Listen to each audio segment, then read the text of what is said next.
Yuta Oketsu, special grade sorcerer, student of Satoru Gojo, and possibly one of the strongest beings in Jujutsu Kaisen. Now, what if the same person were to become reincarnated into what we know as the verse of Naruto? How would this change the plot? And in a sense, how would Yuta's character change as he grows up in a more setback world, in a sense, right? Because there isn't as much technology, people's idealisms are relatively basic, not basic, but it's not really as developed as we know, and pretty much there's a lot to do with this. But without further ado, guys, sit back, relax for the movie of What If Naruto Was Yuta's Reincarnation. Bring that heat, boy.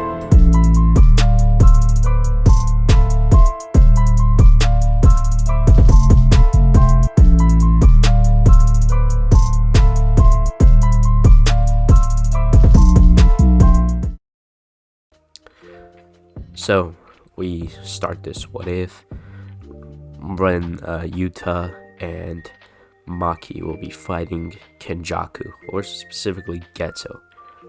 After Maki had slaughtered her clan, and Yuta had defeated the two sorcerers, one who can manipulate metal, and the other who could manipulate. I can't remember. I don't know why. It's not really. I guess her abilities haven't been really shown much. But because it's legit in the latest chapters, I think 178. But they're pretty much, spoiler alert. Yeah, it's the latest chapter practically. So that's I have to say it. So in the latest chapter, they do their domain expansion, right? But then afterwards, I think they just equalized their domains, and then they just like went on to fight. So I wouldn't be able to like illustrate Yuta's domain, right? So, and the fact that Yuta still has access to Rika and can still be used in the way that it's used in Jujutsu Kaisen 0, and also him with his knowledge of reverse curse technique. So, like I said, Yuta and Maki are fighting Kenjaku, right? And they're doing good combos, sort of like it's kind of that similar to that of Gojo and Toji if they were to work together, in a sense. But Yuta's a Gojo student, while Maki is Toji's niece. So it's kind of similar. Okay, so they would be fighting, throwing hands, in which Kenjaku would pull out his maximum output Uzumaki, right? And he would try to send them to another dimension, like how he tried to do with Gojo, but they don't have to try to bypass his limitless. And for a moment, Rika's coverage would be, in a sense, nullified, as the technique would hit Yuta and Maki, to be more specific. As what would occur next is there'd be a sort of like Yuta's and Maki's vision would start to like blur out. And when they would wake up, they would see none other than Gojo. And then we're wondering, why would they be seeing Gojo? As, they would start to converse, as Gojo would say that, since he doesn't have the limitless, they, in a sense, cannot live, not live here in a sense. The only reason Gojo's living here is Kenjaku wants him to, and the fact that he has the limitless. So nothing really dangerous could really hit him because of his ability. While Yuta and Maki can't really have that, don't really have that same capability in a sense.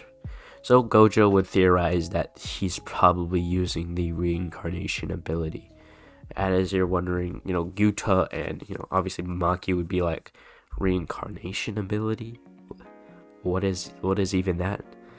As Gojo would explain that over the years of, curse energy being a thing, sorcerers have wondered if they could reincarnate themselves into a world desirable when they come of old age, so they could possibly continue their life over and over, right? as Yuta would ask if this was happening to them, would they be able to come back? As obviously Gojo would say, I don't think so, but there's always a possibility. If you find a way to open a warp hole in a sense, or wormhole, just opening space, and you have, I guess, enough curse energy so you wouldn't be, in a sense, squeezed like a golf ball by just the atmospherical changes and obviously space, you should probably be able to make it back. Probably. It's untested. As Gojo would then, wish them good luck to their next lives, as they would then head out. And if you're wondering, they were pretty much in the prison realm momentarily, like pretty quickly, right? And then they now switch to their new lives, being the Naruto realm. So they would make it there, in which Maki would be born into the family of Tenten, because they're weapon masters, which kind of makes sense in the story. Well, Naruto would still be Naruto in a sense, right?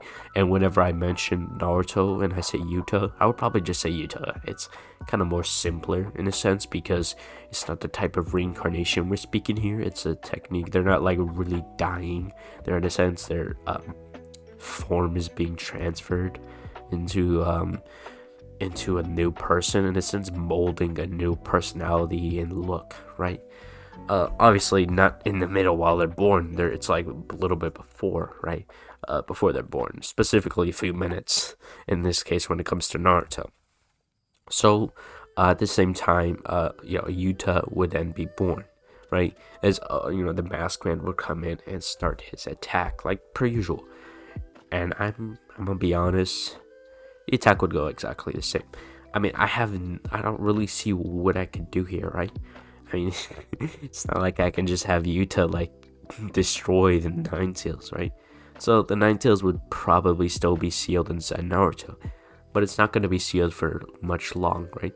Rika is still inside Kurama. I mean, Rika is still inside Yuta, right? So that means she, in a sense, would be able to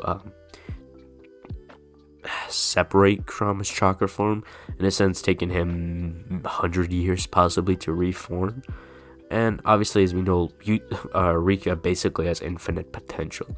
So if Yuta were to be able to hone his potential, honestly, in the Naruto verse, he'd be able to beat most of the characters, like the Akatsuki. I wouldn't say the Otsutsuki's, but they have a pretty decent chance. So what I'm trying to implicate in this story is, instead of actually having the Akatsuki, I thought maybe I could have the boy Orochimaru as the main villain, because I want to give some of these side villains some more attention and possibly more, shining light to show their character. As I was wondering what would happen if Orochimaru had basically, in a sense, made a, I'm not even going to go over right now. I'm trying to have that kind of sense come later. So Yuta would then be born, or Naruto would then be born, as obviously he'd still be named Naruto and all, and the Nine Tails attack would go the same, leaving him in the same predicament. But in this time, when Hiruzen would practically look at Naruto, he would see like the vast amount of power in him, since Naruto at that point is an infant. He doesn't really have much control over his power, or is basically constantly outputting, right? As obviously Hiruzen would decide to actually, in a sense, do more in the story, because in the canon, he didn't really do that. So he would actually raise Naruto, right? And he saw Naruto playing around with swords, right? And he thought like maybe he should teach him Kenjutsu, and also like Kendo, I guess, are relatively the same. So he would then start teaching him like styles and techniques and forms. Something interesting was happening. Whenever he would show him the textbook stance, he would easily pick it up, almost as if he had spent a whole nother life training for that same stance, which was kind of true, but not at the same time.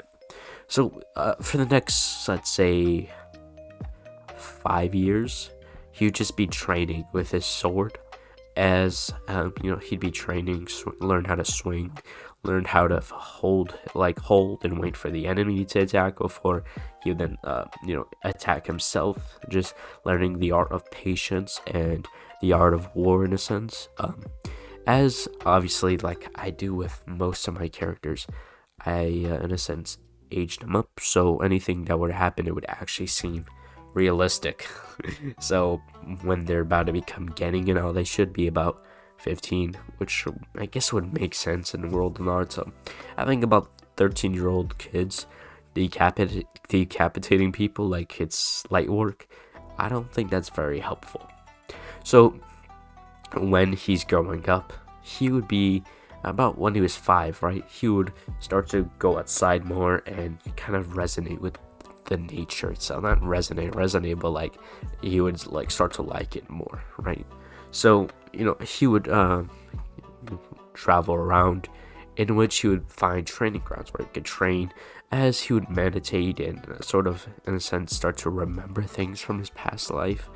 As then obviously we need Maki, right? In this case, everyone would kind of know, or not everyone, but her family would know, like she can't use chakra, in which they would just teach her how to use weapons more. They would primarily use just that. I mean, she'd still be able to open scrolls with her weapons inside. You don't need chakra to do that. But since her family, it's like they're welders and smiths, they should they would teach her swordsmanship, right? So when it comes to other mastery over other weapons, right? So for the next few years until she joins the academy, and still after that, she would learn how to use weapons. Well, Naruto had learned how to use his cursed energy, and of course, most not really noticeably seen, just him also using Rika, right? Just like sometimes it's a manifested arm, sometimes it's a full body, it's kind of circumstantial. But every time that would happen, his ring finger with a ring would start to glow, in which the Rika would manifest, meaning the power comes from the ring. So over the years, Danzo would still say like Naruto had the Nine-Tails sealed inside of him, and everyone would kind of be suspicious, right? Since Naruto didn't have the 8 tetragram seal on his stomach, but Danzo was in a high position and with high intellect and power and elevability. I'm not even gonna try. And what I'm trying to say is his elevated class and his social status, being that from a noble. If you don't know, there's a family called the Shutara family. I think his name is Danzo I can't remember his name.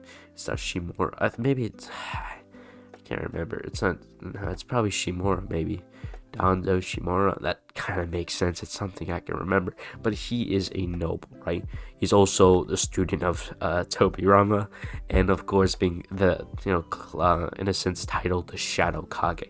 And most people even have discussions about how he would be a better Hokage in a sense. So of course I would definitely believe this, right?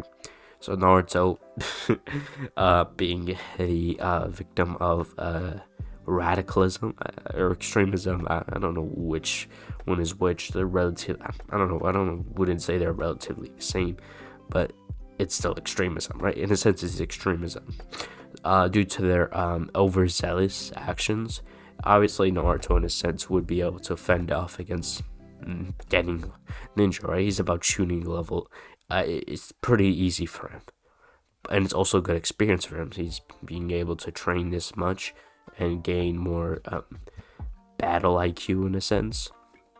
So when it comes to the main timeline, right, the not Jujutsu Kaisen, the Naruto timeline when it comes to graduation, right? So Naruto, Maki, Sasuke, and the other kids would be able to go through the exams, or not the exams, but their school pretty normally, I guess. Naruto would, in a sense, know more, as he's raised by Hiruzen, meaning he'd be taught differently than in canon, right? And when it came to Maki, her family are weapons masters, so of course they know something too. They're mostly former ninja, selling weapons now as merchants, right?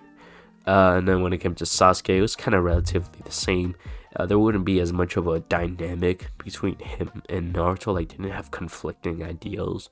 I mean, they got along relatively simple, right?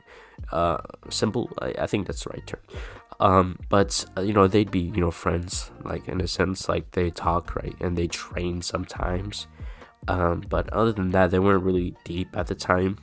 Obviously, that would kind of change later on. And of course, in a sense, they'll be on the same team, Naruto, Sasuke, and Maki. But we're not going to go over that just yet. So, it's now the graduation exam, right? And Naruto would be able to pass. Even though he can't make a shadow clone, nor can make, not a shadow clone, but a clone, or can transform. The fact that he passed the test, and the other, like a test where you throw a kunai in a target, it kind of in a sense put him at passing, but it'd be in a sense like a little bit barely, like it's like a C, like a low C in a sense. So just give you a visual about how, in a sense, he barely passed. He wasn't at the top of the class because he couldn't do those jutsus. Those were the main jutsus, right? Those were the main parts of the test, as obviously his kenjutsu got him further, right? So he'd pass, I think. Also, Maki would be able to pass too, but she wouldn't be considered a ninja, like using chakra. She'd be considered more like a swordsman or a weapons master. For example, Lee, he's known as a taijutsu master. Maki would be seen as a weapons master. So obviously she'd pass in that category, and then be having tests specifically for weapons master. In a sense, this is kind of something Tenten did, but like she knows how to use the clone and the transformation jutsu, so she just went along with the normal testing.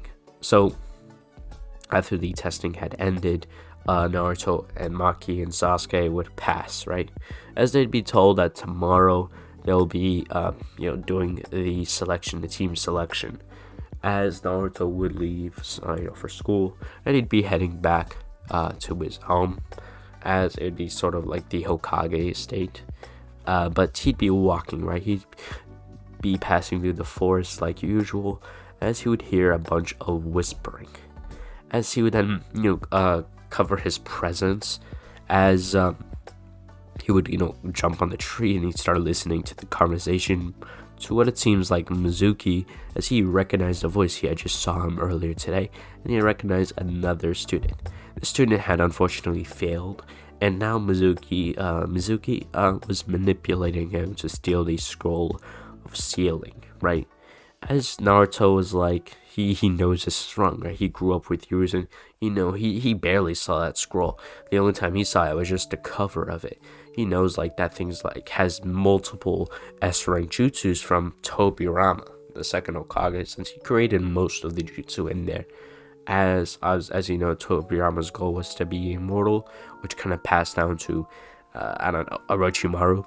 So yeah, that kind of had lasting effects, as Orochimaru now wants to scroll because he knows Tobirama had done countless research on immortality. So of course now Mizuki was being hired by Orochimaru, which would then lead to this. So Mizuki would tell us, the student this, as he would nod his head. And as we know, what would happen is, as we know, that kid, he's not going to steal the scroll of sealing with Hiruzen there. So Naruto would go to the Hokage's office and tell Hiruzen to let him steal the scroll, as he's on the tail. As he tells him that, be ready to send your Chunin and Jonin just a little bit later than usual, about 5 minutes to give him a head start. So, Hiruzen is kind of confused, but he allows it because he raised Naruto, so he knows in a sense what he's thinking, and he feels like Naruto is about to get some big fish rather than just a kid who failed the test.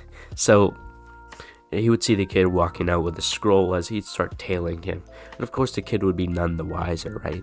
As he'd be following him into the forest, where he would meet up with Mizuki and hand over the scroll, which Mizuki would then turn around to look at the scroll, and it was all legit. All the jutsus, the sealing jutsus, everything that was written by Tobirama and the other Hokages were there. As Mizuki would turn around and cut the loose ends. If you know, you know. As Naruto would take action, right? He's already gotten Mizuki on multiple criminal acts, I guess you can say, and now has justifiable reasons. So he would unsheath his sword, cut off, or not in a sense cut off, but cut off the huge shuriken in half, right? Completely, in a sense, making it useless, right? He would just cut it up completely, cutting straight through the shuriken with relative ease, right? As he'd stand in front of Mizuki, as Mizuki would realize it was Naruto. He'd realize he'd felt some ominous presence, and he thought it was just some kid with really low amounts of chakra, but it was just Naruto suppressing his. As he'd be surprised and confused, as Naruto would then use a sort of simple sealing technique around his wrist, kind of sealing and nullifying his chakra. Obviously, he's not doing this technique. It's just a simple and not an invention, but simple. Yeah, I guess it'd be an invention made by the village. Obviously, you have sealing scrolls that seal people, like dead people, or people being captured, like capture seals. There's something like this too. So, what would happen next is now we go over like the events of this. So, Mizuki would be arrested, as Hiruzen would congratulate Naruto on his success, as he would be congratulated by Hiruzen and praised, right? As Hiruzen would tell Naruto to have a good night and all after they get ramen, because Naruto still likes ramen per se, right? So after this, we now go over the team selection part of the exams. So what would happen is everyone would be in there as they'd be getting ready, as Naruto and Sasuke were talking, right? They're kind of excited, as in a sense Sasuke's revenge levels, they were like a little watered down, but they're still like, he wants to kill Itachi, So obviously Ruko would come in and tell everyone that they're going to be starting the team selection pretty soon now, as now Naruto and Maki and Sasuke would be put into Team 7, as their sensei would then be Kakashi Hatake. As obviously, everyone would be kind of like surprised, because Naruto and Sasuke were seen as the top 2 students, while Maki was a weapons expert, and in a sense, everyone had idolized Naruto and Sasuke, and they were kind of envious of Maki, because now she has pretty good teammates who will be able to, I guess, in a sense, they'll be able to adapt as a team. They're not envious, but they're like, I kind of wish I got a team like that with that perfect combination. I mean, they kind of do, but it's just like not the commoners, but the more average students per se, right? So after Kurenai and Asuma would come in and collect the teams, it'd be none other than just Team 7 waiting, right? As Kakashi, he's just at Obito's grave. Honestly, most of the time he's late. It's simply because he's there. He usually is not late when it comes to important missions, but team selection, I don't think that's his priority at the time. So what would happen next is it would be about a few hours as Kakashi would walk in, right? There wouldn't be too much response. Obviously Maki would probably say something, because that's Maki. She would probably say that he's late and all, and it tells him that if it becomes a history, then she'll probably fight him and probably kill him. The killing part is just hyperbolic, but that's probably might happen, who knows. As obviously Kakashi would tell, he'd kind of wave it off, right? And then he would tell everyone to go up to the roof. So they didn't make it up there, as Kakashi would start asking everyone about their goals, their likes and dislikes, as Naruto wouldn't say his likes being training, eating ramen, and just becoming stronger in general. His dislikes in being, in a sense, not really being able, he couldn't really name the dislikes he had, but he honestly just wants to have like people to be with, so like in a sense he wouldn't be bored. Honestly, boredom's kind of his enemy in a sense. just random tangent I just went on, or a random thing I'm adding here, right? As because he always wants to be doing something, right? I mean, it's kind of a natural thing, right? And of course, in this type of world, that happens too. And of course, his goal is to become Hokage. Now, I'd still have it as that because Naruto legit grew up with Hiruzen, and he kind of envies his job, right? Being able to like protect everyone. That's something a Jujutsu sorcerer could do, but only he could do. So he sees himself like, hey, only one person could do that job, and I think it's gonna be me. Obviously, he's not saying only one person can do it, but that specific job of being Hokage, he wants to do it. So obviously for different reasons. As he'd kind of explained why, as obviously Kakashi would see this as pretty admirable, respectable. As then they'd go on to Maki, right? Maki would say her likes are, studying weapons, fighting new weapons, training. Obviously with her little, I think, twin sister. I think just sister, okay? Because in this case, I aged all the Konoha 12 by 2 years, meaning that they'd be around the same age as Tenten, Lee, and Neji, right? So, in a sense, they would just, I guess, being a few months younger, she'd obviously be her older sister. But, I mean, we're not going to go about the details, right? Just training with Tenten with weapons. And they were pretty much rivals, right? But the thing is, Maki knew how to use weapons much better, while Tenten knew how to use more chakra-based techniques, of course, since Maki has no chakra. So, now we continue this, right? Kakashi would then, see everyone's goal. Well, obviously Sasuke would kind of be the same, but he wouldn't be so Aiden Pierce about it. I'm just kidding. But he wouldn't be so serious about it, right? In a sense, he'd add more words, so like it seemed less, it'd be more watered down, okay? Let's just say that instead of just saying I'm gonna kill someone, you could just say I'm gonna bring justice or something like that. As obviously Kakashi would then, tell everyone that they're gonna be having a training exercise tomorrow about early in the morning. They should probably come early, about an hour early.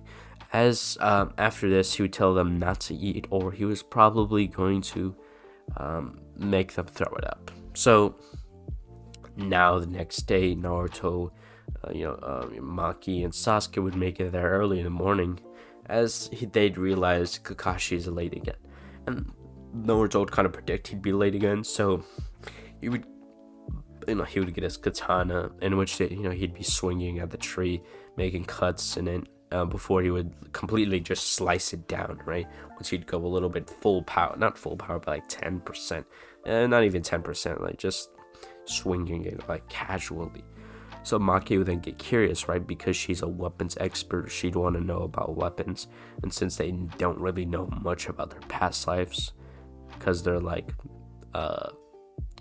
peers in their past life, like they're being taught by Gojo in their past life, they don't really know that at this point, or remember it.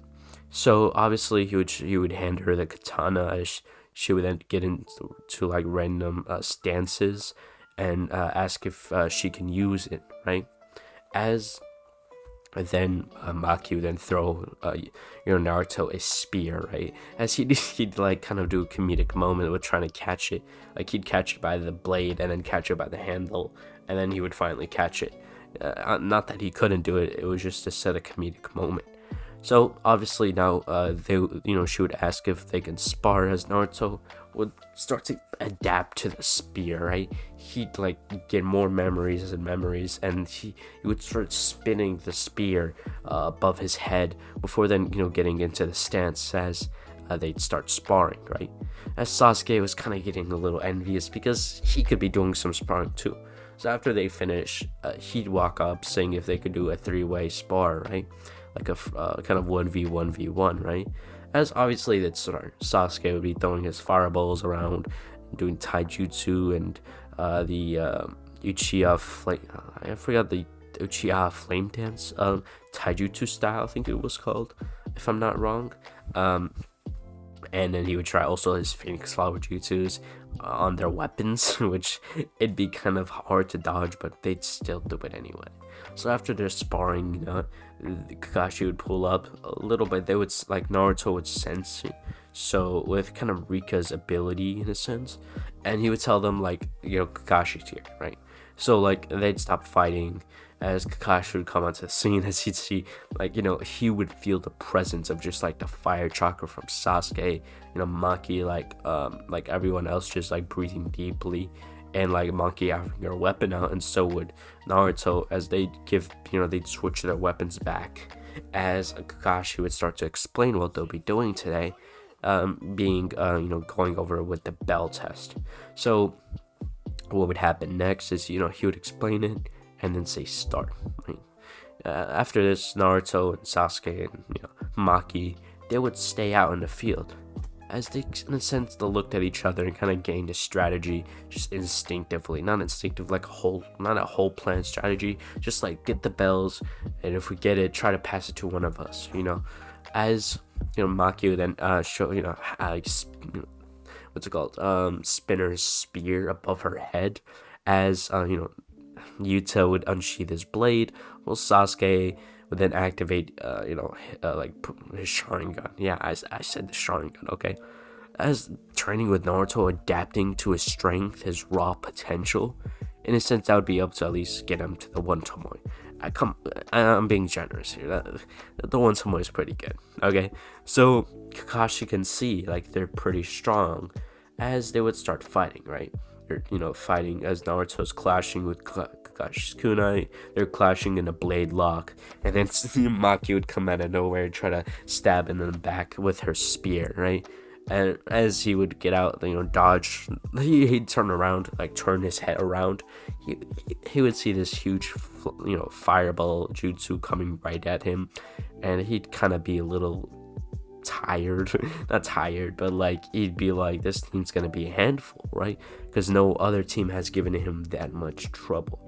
So they'd be fighting, right, clashing, dodging fireballs. Kakashi then switched to the headhunter based jutsus, right, as he'd get Sasuke in a headhunter and was pretty close to getting Maki in one before Naruto would realize where he was, as he would put curse energy into his blade before then swinging it down, right, as this would cause a sort of smoke screen, as Naruto would then charge up his curse. I was about to say Ryatsu. He would charge up his curse energies, putting his hand forward with the ring, as he would then say, "Come, Rika." That sounded. Don't take that out of context. But he would summon Rika, right? As the smoke would clear, Rika's full body form would be there, right, swinging around. But Rika's goal isn't to hit Kakashi; it's to cause a commotion, as Sasuke had copied the jutsu that Kakashi had used with his Sharingan. Even though he didn't use hand signs, it was a pretty simple jutsu to get by, as he had then used it as he had came from behind Kakashi and took the bells. Then obviously substituting out, giving the bells to Naruto and Maki, as he had deep respect for Naruto. So of course, if Naruto kind of respected Maki, he'd respect Maki. So he'd give her the bell and Naruto, as Kakashi would ask Sasuke, why would he give the bell if there was only two? As Sasuke would then say, honestly, if I really fail this, I could always easily just do it next year, and it would give me time to train my Sharingan. As Kakashi, under his mask, would kind of be, in a sense, surprised, because no other team had this much teamwork, other than like Team Minato. But like Kakashi and Obito in the start of that had a little problems, but now this team has a lot of potential. As he would then say that there was no need to do that because they had passed, as everyone was kind of like relieved in a sense because they passed, and they would start celebrating the fact that they passed, as they would leave for the rest of the day, as this would mark the 1 month time skip until the Land of the Waves arc. During this 1 month time skip, they would be doing a few D rank missions, like a week, mostly catching cats, just simple missions, while also training their abilities and honing their strength, right? So Kakashi would be teaching, Sasuke, like how to tree walk and water walk. Obviously, since Naruto kind of already knows how to do that in a way, while Maki just doesn't have any chakra, so it wouldn't make sense, Plus, since Kakashi isn't much of a weapons master, but he did actually like copy people using swordsmen's, like just weapons in general and swords. Like he'd be able to have like definitely like he has knowledge of how to use weapons, right? And for Naruto, he honestly doesn't know his abilities, but like he still tries to like help him develop how to use Rika, and when it comes to his curse energy, which he views as chakra.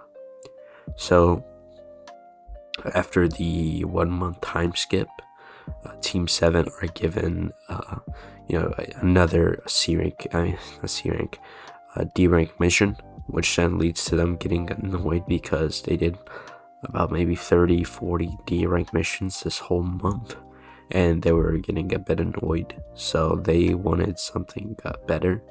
So they went to like the Hokage and asked for better mission. And of course, seeing like how Team 7 with them working together managed to beat Kakashi, or at least get the bells from Kakashi in his test, I think like Hiruzen would see this as a definite proof, like evidence of them being strong enough. So after he would review this in his head, he would give them the mission, being that to escort a bridge builder to the land of the waves, and of course protect him while he builds the bridge. This bridge builder would be named later as Tazuna. As he would come in, right, he's all intoxicated and all, right, and he starts just starting randomly talking, but like he sees, like he looks at Team 7, right, and he just sees like their strength, right, and he's like a little intimidated. So like he just randomly talks, right, he kind of sober ups there for a second just from Naruto's like presence alone. I mean, he's not like some Akatsuki member, so of course like his presence like kind of is known to him, because like he's weak enough where he will notice it, right?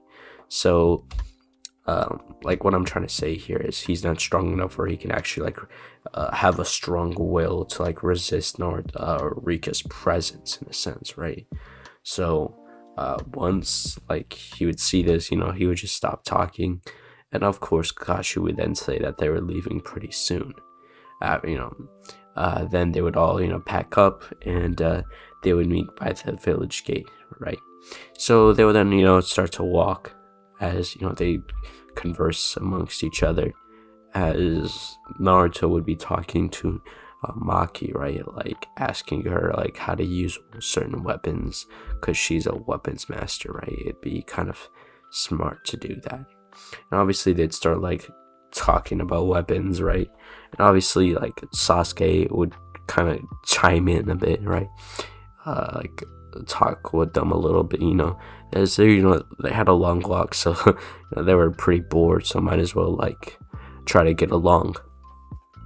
So they had walked for about 2 hours per se, in which then they would pass that very same puddle, or at least come along that puddle, which Naruto would sense it, Sasuke would sense it, and since Maki has those glasses, she'd be able to see like chakra, so she'd be able to see that too. And of course Kakashi would see it too, just like he did in the original timeline. So, Naruto would look at Sasuke and, nod his head, as Sasuke would use a fire style jutsu to try to like evaporate the water, So once the fireball would then go to the puddle, the area of the puddle, or encompasses the area of the puddle, Demon Brothers would then transform and go to attack Kakashi for his bounty. Or not his bounty, but attack Kakashi's. I mean, it would be good to get his bounty, but specifically for Tazuna, or more importantly for Tazuna. As Naruto would then step in between them, as Maki would do the same, is at the same time they would cut the link of the chains on one hand, like on one of the each sides. Like Naruto would cut the chain on the left brother, while Maki would do the same to the latter, the right. As they would then immediately do a combo, right? As then they would incapacitate the brothers with a swift kick.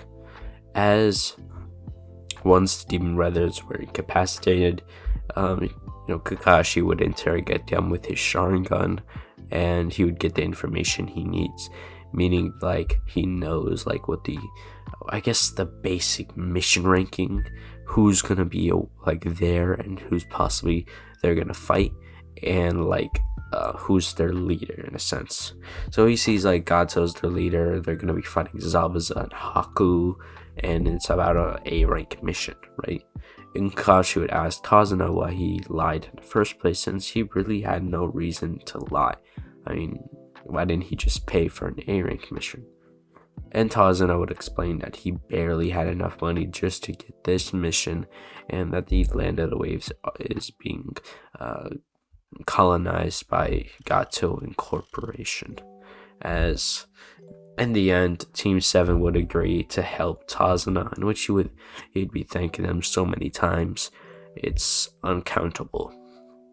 So they would continue on their journey, as they'd see one of Tazuna's associates who had a boat, and they kind of needed to get across. So they paid the man, and he helped get them across. As once they got off the boat, they would then say goodbye to the man before they would then continue their journey. They'd walk through this forest right before nearing the village or small town, as they would sense a presence. As Naruto looked to his right, he would see a white rabbit. And he was confused. Maybe this was another transformation jutsu, because it's the summer right now. Who would ever turn into a white rabbit? Turns out this white rabbit was just a distraction, as his sword would start practically flying through the area, as it would almost decapitate the team, in which Kakashi would sense this beforehand and tell everyone to duck for their own safety, of course. As everyone would duck, and once they would recover, they would then see a masked man with bandages over his face, and with a huge giant blade lodged in the tree as he was standing on top of it. This man would be none other than Zabuza Momochi, A-rank rogue ninja from the mist. As Kakashi would be looking at him, and they'd start the conversation about who Kakashi was, how he's a copy ninja. Kakashi would explain who Zabuza was. In a sense, they would go about their introductions. They'd have a spar, in which it would probably go most likely the same, because Kakashi didn't have too much development that went off course of canon, so unfortunately the fight would go rather the same. As Naruto, Maki, and Sasuke were on their own, Sasuke had a plan. So did Naruto. Sasuke would make a clone, in which would transform into that of a Windblade Shuriken, as he would then enhance his fire elements into it, kind of blocking Zabuza's view with the extra flame effect. As he had remembered from doing the Phoenix Flower Jutsu, it's basically just throwing a few Shuriken or Kunai, in this case a huge Windblade, and adding your fire affinity to it, enhancing it. But when it comes to this, it had a certain item attached to it. As once Sasuke would throw it, it would kind of blow up, right? Number one, what was attached to it was a smoke bomb. Now, if you had a smoke bomb and fire, I mean, what else can I say? It's more fire. So there'd be a whole fire in the middle of the bridge, right? As Zabuza's water clone would kind of in a sense, evaporate. As Naruto and Sasuke, or Naruto and Maki, would be given a diversion as they'd go to the right, they'd be wall running, pretty much practically, I would say that, as Naruto would be running along the wall, as Maki was kind of, in a sense, climbing on the edge, in a sense. So they had made it from the sides as the fire was covering the view, as they had came from the right and the left, as they had came from the sides, practically kicking Zabuza in the sides, right, from the left and the right. Once they would get it, Naruto would then wrap his legs around his neck before then, in a sense, suplexing him back on his backwards, in a sense, right, as Maki would hold her spear at his neck, and obviously the water prison jutsu that Zabuza had on Kakashi would have been nullified, as they would have had Zabuza, practically on his knees, as suddenly 3 Senbone would hit his neck, as they'd kind of be surprised, like, who did this, right? As they would look up, they would see a man with, in a Anbu mask, obviously seemed like a mistracking Anbu, or to Kakashi specifically, as Kakashi would explain who this is, as this would be Haku, right, as Haku would explain who she was, and that she was hunting Zabuza for information to not leak out of the mist, as she would say her mission was successful, thanking the 3 for helping her. So she would then leave, or he would then leave, as Kakashi would then become incapacitated from overusing his Sharingan, as Naruto and Sasuke would carry Kakashi back to Tasuna's home. After Team 7 had went to Tasuna's home, they would then start resting, and Naruto, Sasuke and Maki would train together till Kakashi wakes up. So after Zabuza and Haku had practically faked their deaths, Kakashi and the rest of Team 7, like I said, would be training for the whole week. So practically, like I said, they train in the how Maki would train how to use her weapons more proficiently, while Naruto had learned how to use Rika much better and learned how to, in a sense, use reverse curse technique, which obviously he would remember. It's not really him learning it all over again. And of course, Sasuke would learn, tree walking and water walking, while also getting more into his Sharingan. Kakashi would teach him how to use his Sharingan proficiently and efficiently. I know it's kind of there's small differences between the words, but he knows how to activate the Sharingan willingly, as he's, like I said, I didn't say it, but he still has the one Tomoe Sharingan, just like per usual. So after Team 7, is ready after training for a week, Kakashi would leave a shadow clone at Tasuna's house, as they would go to the bridge to protect him. As they'd be making their way towards the bridge, they would then see Haku and Zabuza in the distance, as they were waiting for them. They could have just finished, Haku and Zabuza could have just done the deed and left, but they realized that Gato wasn't going to pay them. And of course, Zabuza enjoyed fighting with Kakashi, as this mistake of them will be grave, but it is what it is. So Zabuza wanted to, come back and fight Kakashi, while Haku was curious on Naruto's practically infinite potential, which he could feel, right? So once they would get there, Sasuke would protect the bridge builder, as he knows Naruto and Maki have better chemistry and combos they could do together to defeat Haku. And of course, if he needed to, if Haku tried to throw Senbones or any ice style jutsus, he could just melt the ice with his fire style, while Kakashi would be fighting Zabuza. So this would, start the battle. Naruto and Maki would be using their weapons, like Naruto his katana, while Maki would be using her normal spear, as they in a sense be clashing with Haku's Senbones, which are kind of surprised, since Maki had studied senbons and also studied the anatomy of a body. So did Haku. So it was sort of like a battle in that type of way. I guess you can interpret it like that. And Naruto would try his best to try to, finish off the battle by just cutting off Haku's head. That's kind of a little too specific, but just anything of the sort, right? So they'd be clashing, right?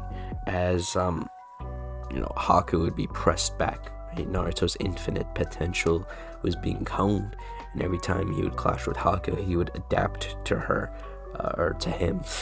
Almost got me there. But he would start getting stronger slowly honing his long lost potential as he would start to get stronger and stronger. While Maki was, holding her own, the fact that she doesn't have chakra and was obviously using these cursed weapons was impressive, per se. So they'd press Haku, right?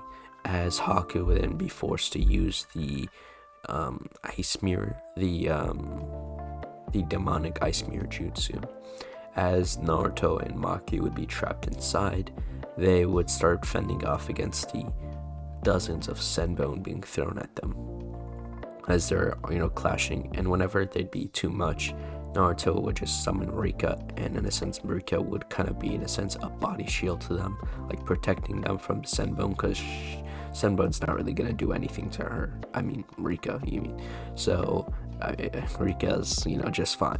So they have a shield, and they're pretty fast to dodge some senbon on their own. So Haku's gonna have a little more trouble doing this.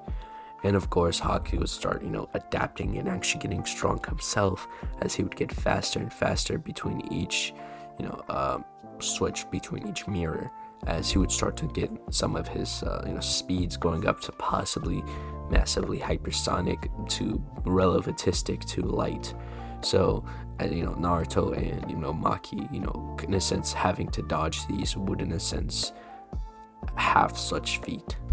So Naruto would tell Maki his plan, as they would have to be fast enough, and Naruto would see that he could see Maki like in slow motion, practically going between each mirror. In a sense, he could sense the life force around him, so he knows which one is the real Haku. So he would tell Maki when to throw her spear, and she should be able to hit Haku. As Maki would nod, right? As he would then say, he would then point in a direction and say, throw that spear in about a few seconds, 3 seconds to be more. As they'd wait that, and suddenly she would throw the spear, as they would hear a sort of penetration sound, or in a sense the spear cutting through Haku, as the spear had cut right through her neck, right through his neck, as it had managed to hit Haku. And if you're wondering, like how didn't Haku just hear him and just go in the other direction, the sound effects from like having maybe hundreds of senbon being thrown towards your target, that is loud. Okay, so, and the fact that they were whispering too, it's kind of hard for that to be heard. So they were, he was oblivious, and even if he did hear Naruto, his ego might have got to him, because like his main thing is speed. So maybe you can also argue that she just he just wanted to move so fast to see if he could dodge it, in which that's not the case. So Naruto would then walk up to Haku, who was seen like practically coughing up pints of blood. I don't know why I brought up that type of measuring system, but I did. As Naruto would end Haku's life, right, kind of pretty fast, because like that's just the honorable way, right? In a sense, Naruto's an honorable swordsman. So in a sense, he he holds the idealism of like Jin Sekai, for example. I mean, not the ghost, but like the samurai himself. Like whenever in the game you're fighting someone and they're seen like not dead but like practically dying, you're given the chance to end their suffering. So in a sense, that's kind of the same case here. So after Naruto had ended Haku's life, Naruto would then hear a bunch of birds chirping, right? he would look towards that direction, and he would see, Kakashi, in a sense, manifesting his Chidori, or using the Chidori to pierce Zabuza's chest, right? As Zabuza would then kind of be on practically death's door, right? As he'd see Gatsu's men, and Zabuza would realize Gatsu kind of pretty practically fucked him over, and he would ask for Kakashi to give him one more chance. And Naruto would walk over to Zabuza and hand him his katana, as Zabuza would tell Naruto that he was a great swordsman, and he wished he had fought him, because like Zabuza being a swordsman himself, that would be the case. As he would look towards Maki, right, as he can see like she's like really into weapons and shit, right? He would tell her that like she can have his executioner blade, as like he's like kind of confident that she'd be able to wield it properly. And of course, like Maki the whole time had been practically like staring at the blade, since that's one of the 7 deadly swords or weapons of the mist. And of course, growing up, she had at least heard of the weapons and like aspired to at least gain one of them, sort of like Suigetsu in a sense, but for different reasons. And Maki would nod her head, right? And Zabuza would then rush in with Naruto's katana and just absolutely cut through all of Gato's men before making it to Gato himself, as he'd be able to get Gato before he then fall to his wounds. As Naruto would walk up to Zabuza's corpse, he would get his katana, as per usual, they would bury Zabuza and Haku in the same place as Maki would have gotten the executioner's blade, which she'd kind of be excited about because like it's the executioner's blade. And what she would do is she would ask Naruto to fuse her spear and the executioner's blade together to possibly make her weapon regenerate. So Naruto would use his curse technique to, in a sense, fuse the blades together, as the spear would then become indestructible anytime, anytime you cut somebody or hit somebody, specifically hit because it's a spear, like what if it loses the sharp edge? So if just hitting somebody, you'd be able to regenerate, and it would have to be a pretty good hit. Like you're practically once in the hit, you're taking all their chakra and using it to regenerate it, in a sense. In a way, you can try to visualize that. So after the land of the waves, Naruto and the rest of Team 7 would head back to the Leaf Village, in which they would kind of rest up. And what would occur next is, for the next 2 weeks, they would just honestly chill. I mean, they just got back from like an A-rank mission. Like they were like being, in a sense, like some of the ninjas, like the Chunings and the Jonings, they were all like cheering them on because their first mission outside the Leaf, it was an A-rank mission, yet they completed it. Something that the Chunings have very much trouble to do, and they would need multiple Chunings to go on that mission, right? But 4 of them went on a A-rank mission and passed easily, defeating Zabuza of the Mist and Haku. And of course, they were given the chance to collect their bounties, but just to respect them, they didn't. And of course, they had gotten a lot of money, not a lot of money, but like some sort of portion of Gato's money, and the rest of the money had been given to the village so they can, in a sense, flourish, right? Because Gato had taken the people's money, so I guess in a sense that people had given them a portion as some sort of generosity in a sense.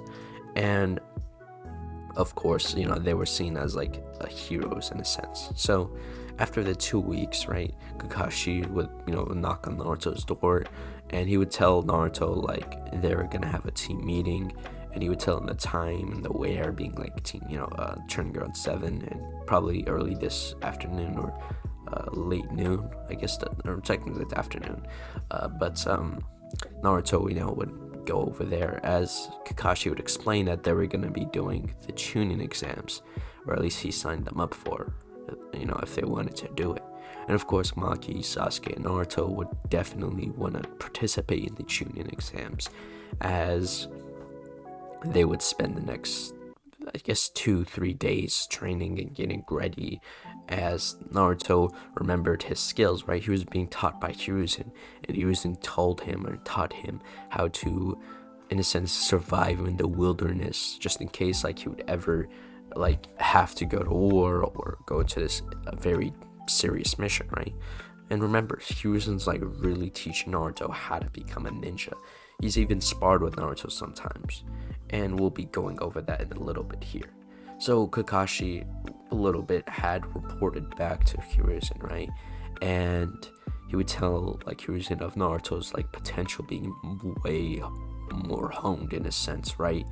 And he's like saying like he and Maki had defeated Haku, who was an errant ninja, and he could, he theorized that Naruto could also beat Zabuza with only his sword. Like, he did not have to use any of his techniques, but that was just him, like, in a sense, talking hyperbolically, in a sense. So, Hiruzen would kind of be surprised, right? And he'd want to spar Naruto, right? To see his progression, to see how far he honed his potential. So, what would occur next? They would spar, right? Hiruzen would be summon, King Enma, and Naruto would infuse Rika into his blade, right? And Enma would, tell Hiruzen that he senses like so much like killing intent from that blade, and like he's like genuinely kind of scared in a sense from Rika's presence, as Hiruzen would kind of, in a sense, get ready to fight Naruto. So they'd start fighting, right? Clashing staff to katana. They're just purely fighting with their swords and the staff. Nothing, no chakra techniques. They were just gonna fight like, people who had no chakra, in a sense. So they'd be clashing, as Naruto would kind of be shown to like parry, Hiruzen's staff, but of course it can extend, so parrying it would kind of be useless. But he was actually doing well. Whenever he would try to parry and the staff would extend and reach for his shoulder or his neck, he would just dodge to the right, and of course it would barely scratch him, but nonetheless he had practically dodged. As they would start fighting and clashing, as the spar would go on for maybe an hour, as they would stop fighting, right? As they would agree that this was a tie, as they were just purely fighting with their weapons. They weren't really doing into techniques and all. Maybe the fight would have went differently if that was the case. So Hiruzen would tell Naruto that he's like proud and all, as Naruto would then head home, right? So after the time skip to the Chunin exams, we would see Team 7 standing outside the academy, nodding at each other before they would walk inside. Once they would walk inside, they'd meet up with Kakashi, who would, tell them, good luck and all, as they would walk in. As now we switch over to Orochimaru. He had summoned his clone and told the clone to pretty much go to the Forest of Death and, in a sense, test out Naruto's strength. And Team 7. He had heard that Naruto and the rest of his team had defeated Zabuza and Haku, being a rank ninja, and he was seeing if they would be a threat to his plans, right? And of course, like, it wouldn't be the original purpose of wanting to have Sasuke's body, as he's legit about to absorb someone who has the Rinnegan.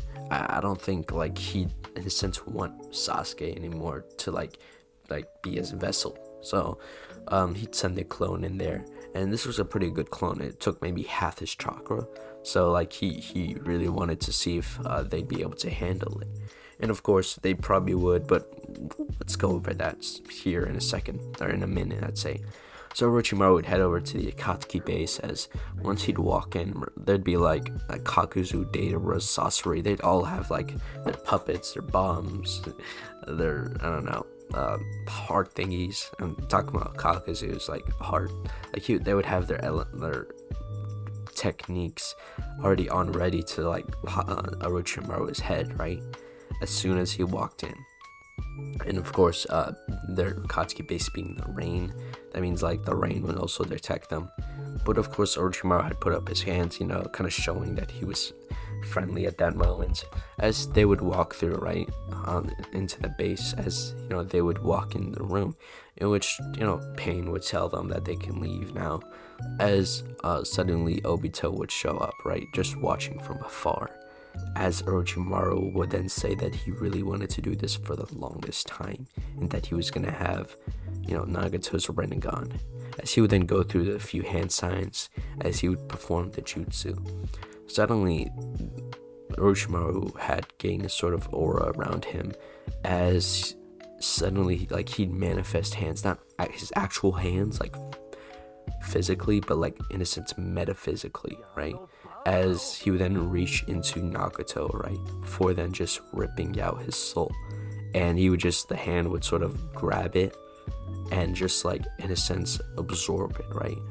As suddenly Orochimaru would then, close his eyes, as he would open his eyes to then, have the Rinnegan. And of course, this being the Tendo Pain, right, he doesn't really have the Rinnegan. He just took some of his chakra, in a sense, which had the Sage's Six Paths chakra, which is pretty key because all these chakra rods connect them, right? So he would be absorbing some of Nagato, but not all of it.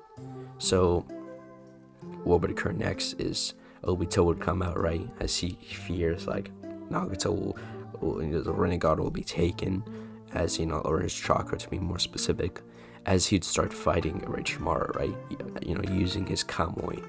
As Orochimaru would then reach into his pocket, as he had developed a seal just for Obito, in a sense how Suguru built a seal just for Gojo.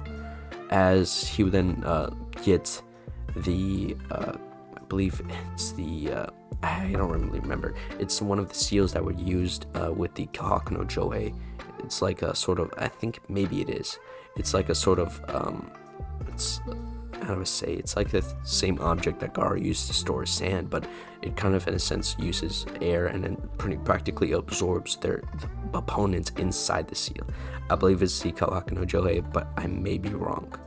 As Orochimaru would seal Obito into this, as Orochimaru had been a previous member of the Akatsuki, meaning he saw these seals, right? He knows like what they'll do. He would then seal, Obito in this, and he would add a few modifications, being that of nullifying chakra and other things you can add about, right? As he'd find, he would seal him and start, in a sense, absorbing Obito, right? As he would gain the Sharingan, in a sense, or I guess just his chakra, right? He would just get infinitely strong. Not infinitely, that's just me being hyperbolic. But after Orochimaru had gotten this power up, he would then go ahead and practically end the Akatsuki. Not end the Akatsuki, but all the members would just leave, right? Realizing that their leader is dead. Itachi would go back to the leaf, not back to the leaf, but just in a general direction to report back to the Hokage, Hiruzen, right? He has no reason to be there anymore, and he has to watch out before any other, in a sense, militia members from Hanzo's fallen empire would come along and practically see him. So the rest of the members, Kakuzu, Hidan, Itachi, they would then leave, right? Obviously some people, some duos who had become fond of each other, like Sasori and Deidara, they actually respected each other. They would in a sense kind of continue their journey, collecting bounties like Kakuzu and Hidan would do. And speaking of them, they would kind of in a sense continue that. But Orochimaru wanted to destroy the Leaf Village, or in a sense claim it, right? As he is already in a sense immortal at this point, or practically almost immortal after he absorbs Nagato, right? He'd be able to constantly heal himself using the King of Hell. And once he'd make himself, go to Nagato's base, he would then face off against Konan and, Nagato, or at least what's left of Nagato, as he'd managed to defeat him, having Kamui and just mass reserves of chakra, in a sense being almost immortal. He'd have this win in the bag. And he'd then have the full Rinnegan, right? He'd start learning its abilities, being Almighty Push and Universal Pull, I believe it was, or Bancho Tenning and Shinra Tensei, as he'd also learn how to use the King of Hell to heal his body, and also the other abilities like the catastrophic, the whole meteorite thing, like in a sense a gravity orb, which would then absorb all the rocks and earth and materials around its direction and making it into a huge meteor, right?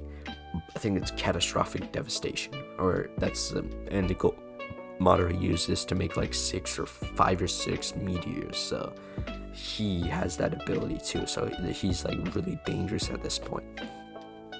We now switch over to Naruto and the rest of Team 7, like not Maki and Sasuke, as they just finished their exams for the first part of the Chunin exams. As Ibiki's going on a rant about his plan, I guess you can say, with the first part of the Chunin exams, Anko would then come in, explain to everyone like which training ground they're going to, as they would then prepare to head there. So now we'll be going over the second part of the Chunin exams. So Team 7 would get their scrolls from Anko. Like Team 7 would get the Earth scroll while they're trying to go for the Heaven scroll, right? As Naruto would be checking out everyone who had a Heaven scrolls, seeing like possibly the weakest team so they can just easily get the scroll in and leave, right? He'd be scouting out practically. So then once it would start, they would try following them, and this team would then be that of a grass ninja, and of course this would be that of Orochimaru. And since he was hiding himself, it seemed like he was weak, but he really wasn't. So he would they'd be following them, in which Orochimaru would like reveal himself to this team, as like the 2 other teammates he was with would just like disappear into snakes at that point. As Orochimaru would then start to, go all out, or not all out, but start to release some of his power, not really regurgitating himself just yet, as he would try to flex his killing intent on Team 7, in which the most one that would maybe be affected is Maki and Sasuke, but Naruto's like, I guess in a sense just fine, not just fine, but like he can handle it because he has his potential in a sense is kind of adapting to this. As Maki and Sasuke, they'd kind of get used to it, and they would stand up, or like they wouldn't be shaking at all, right? So they would start to fight, right? Orochimaru would start fighting with Naruto, in which anytime he tried to go for a hit on Naruto, Maki would come out of the way and just like slice off his arm or his leg, because he can't sense her. She has no chakra, so remember that. So Sasuke would then be using his fire style to his advantage, tying up Orochimaru with his chakra wire to the tree before then using fire style, right? And Naruto would then use this with Rika summoning to like swipe his arm, right? The fire, it would practically like burn Orochimaru to bones, right? And then Naruto would swipe his hand, or Rika would, practically like destroying that area. As Orochimaru would have died if he couldn't regurgitate, in which he would do just that. He'd be back into his real form, in which Naruto would recognize him, right? He had been raised by a Hiruzen, as one time he was just a kid, right, about 5-6 years old, as he had walked past a portrait of Hiruzen, Tsunade, Jiraiya, and this other person, as he had asked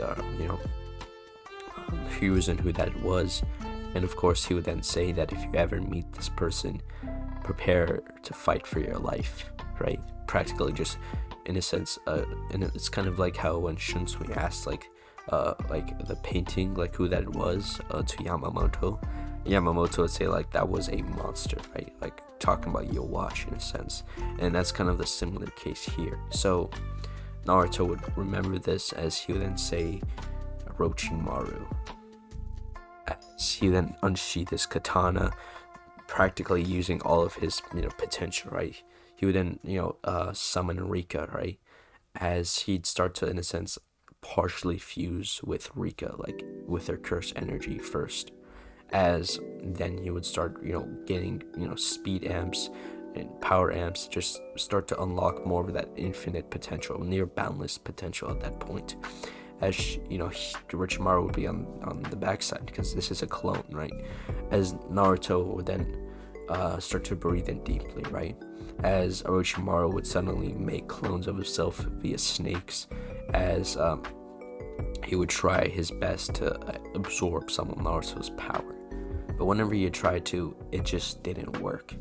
When Naruto has cursed energy, he doesn't have chakra, and the Orochimaru's try to absorb Naruto's chakra, which is near to none. So Naruto would then use this as a chance while Orochimaru was like open to attack. He would appear behind Orochimaru, as suddenly Orochimaru's head would fly off his neck, as he would then sheath his sword, as he would look at Orochimaru saying, "Good riddance." And of course, as we know, that's a clone, so the clone would turn into snakes, as they would retrieve Orochimaru's scroll before heading over to the tower. I'm gonna be speedrunning this, right? Naruto versus Kiba. I don't even think I have to go over this, since Kiba really doesn't have any good chances here. Then we do Maki versus Ino. Now, since Maki has no chakra at all, how would she be able to be placed into a mind, the Yamanaka's clan's technique?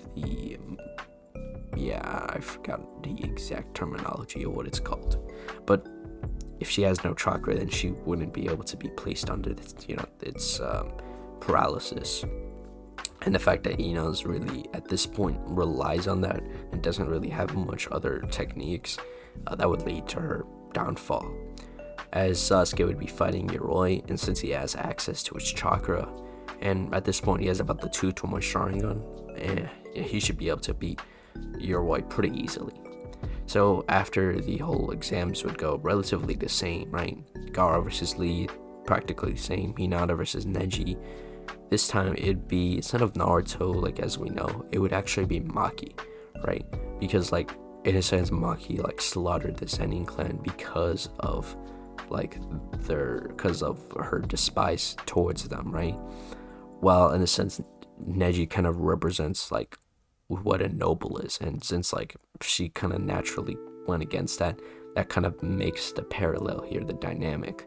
So it would be Maki versus Neji actually in this time, which I actually really like. I mean, it sounds good. And when it comes to Naruto, like, he would be fighting like the last fight, like whoever wins between Sasuke and Gaara would fight Naruto. And obviously that's not going to go exactly as we know, like the whole Chunin exams because of Orochimaru and his Konoha crush, but we'll be going over that.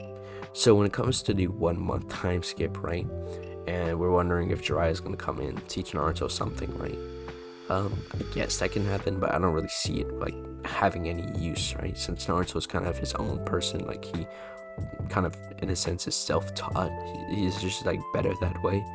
And what would happen is, Sasuke would train with, Kakashi, training for his 3 Tomoe Sharingan and the Chidori, which he already had some training with earlier, learning how to summon lightning but not manipulate it to a shape yet, which he doesn't really need to do much here since he's not learning the Kirin yet.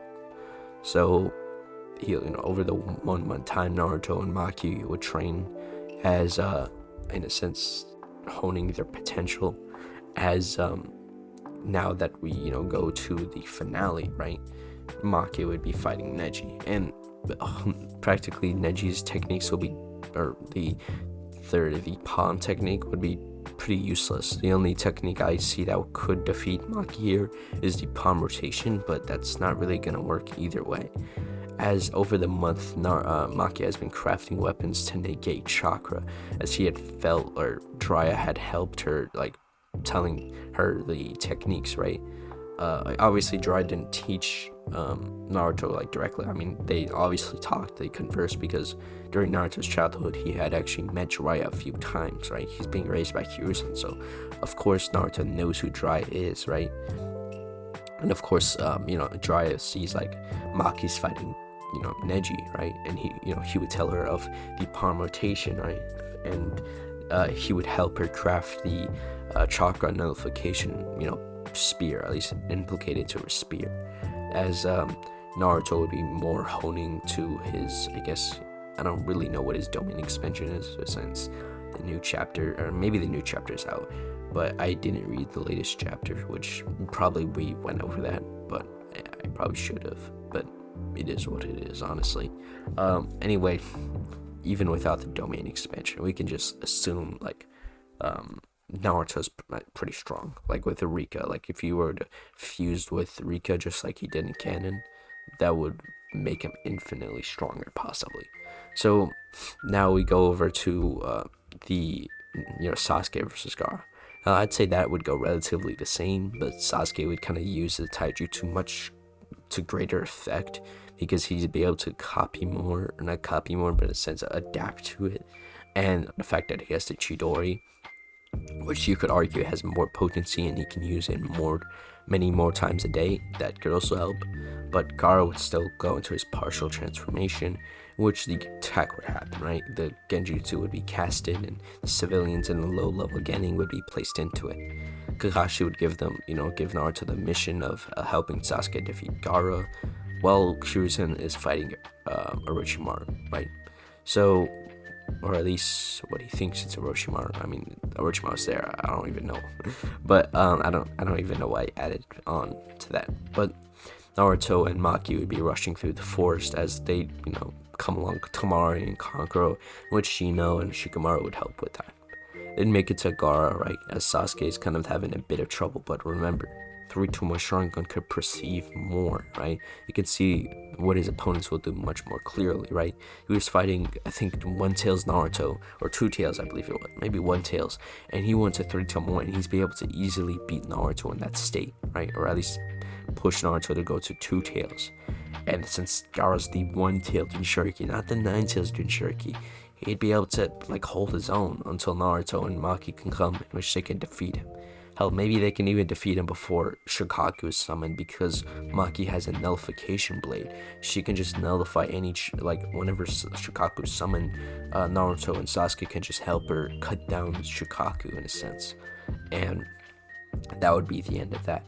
So obviously Naruto, Sasuke would be able to defeat Gaara, as Naruto would start to resonate with Gaara in a sense, not really on the same level, but like he would tell Naruto, or tell Gaara, he can make him stronger and positive, obviously in a positive sense, like not having your body taken over and all, right? So after this portion of the arc would go relatively the same. Naruto would head back to the Leaf Village to fight Orochimaru, right? Because he senses Orochimaru's chakra and he can practically teleport, right? So he'd teleport inside the barrier as he would see Hiruzen fighting the first and second Hokage, right? As he would jump in immediately, right? He would swing down his blade, like randomly appearing, and he would swing down at the second Hokage, right? Cutting through his chest. As obviously they would open his chest, but it would just kind of in a sense regenerate. So Hiruzen and Naruto would be, make a duo, right? With his staff and Naruto's sword, they'd be able to hold off against Hashirama and Tobirama, right? As still, Hiruzen would still have to make the 2 shadow clones and do the Reaper Death Seal, and Naruto kind of in a sense recognizes this from his childhood. Not really recognize it too much because he was a baby, an infant practically, but he would recognize the hand signs. So he would try his best to hold Orochimaru in while he, fights this, but Orochimaru has the almighty push, so he could just push Naruto off whenever. Obviously, there's still that 5-second cooldown in which they would implicate against Orochimaru. So whenever Orochimaru would do the almighty push, right, or the Shinra Tensei, I believe, Naruto would then, hold his ground and wait for the 5-second cooldown, which Hiruzen would then use the Reaper to seal Orochimaru, right? And he's trying to use the Kusanagi to, stab Hiruzen, right? In which Naruto would be there in a sense, and that would kind of stop him in a sense, or just, in a sense, drain him of so much chakra, like he wouldn't be able to summon it. And even if he did, Naruto should be able to just parry the Kusanagi blade. So he was going to be able to finish off the Reaper Death Seal, right? As for a few seconds, it would start to work, right? As obviously since Orochimaru has reached a state of ascension with the Rinnegan and the Sharingan, he would quickly try to summon the King of Hell as it would start to work, right? The Reaper Death Seal. But as soon as he had gotten in, it had completely healed him, right? And Hiruzen would just like straight up just drop dead because he had used a Reaper Death Seal. As Naruto would, in a sense, be in a state of confusion, but like it would quickly transform into like, in a sense, anger, I guess you can say, because like, how did like Orochimaru survive that, right? As Naruto and Orochimaru start fighting, right, the barrier's still up, they can't like make it in. So Naruto would start fighting, you know, realizing he has to do his best. Well, obviously Hashirama and Tobirama were sealed. Naruto would be in a death battle with Orochimaru, right? As he would summon Rika, right? As he would say like he would fuse with Rika practically, right? The same way he did at the end of Jujutsu Kaisen 0, right? He fused with Rika and just access that infinite potential. As he would then raise his blade, as he would then say domain expansion. Suddenly there'd be sort of blur, like it'd be a blur to him and Orochimaru, as after he would then release the domain, Orochimaru would then be seen practically mutilated, like his arms, his legs, his head. It's not even like connected anymore, as Naruto had defeated Orochimaru, ending, in a sense, the cycle of hatred and the Akatsuki forever. But boys, that's where I'll be reaching the end of this what if, right? In a sense, Naruto and Maki would remember everything about their first lives, right? And realize like they can't really go back, or maybe they will. I mean, I could definitely see that possibly happen, but I mean, that's up to you. I mean, if you want, you can tell me all about it. I'm cool with that. But without further ado, guys, you have made it to the end of What If Naruto Was Yuta's Reincarnation, the movie. My voice is a bit iffy. I don't know why, but I did make this. Well, I was sick, so like, I had to, you know. But without further ado, guys, have a good day.